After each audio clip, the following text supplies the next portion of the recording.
a kingdom in crisis, a nation on the brink of collapse, and one man about to receive a vision that would shake heaven and earth.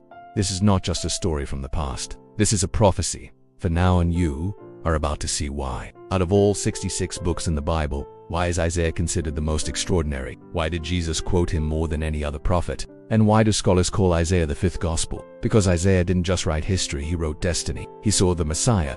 Before Bethlehem, he described the crucifixion. Before crosses existed, and he gave us a map from judgment to hope. But before he became a prophet, he was just a man waiting, praying, and one day, standing in the very presence of God.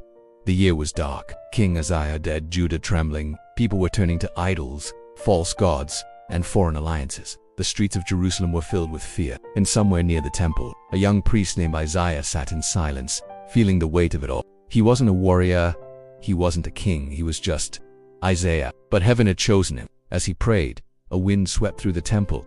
Not ordinary wind, but something holy, a presence. The veil began to tremble, and then the heavens opened. In a blinding light, he saw a throne, high and exalted, and seated on it the Lord himself. The room was filled with smoke. The foundations shook, and around the throne, terrifying beings, seraphim with 6 wings, sang in unison, "Holy, holy is the Lord of hosts.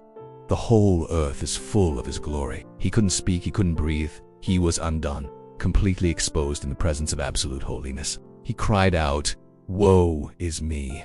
I am ruined, for I am a man of unclean lips, and I live among a people of unclean lips, and my eyes have seen the King."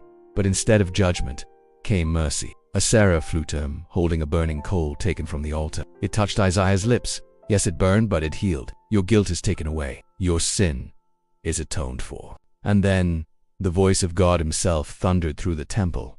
"Whom shall I send?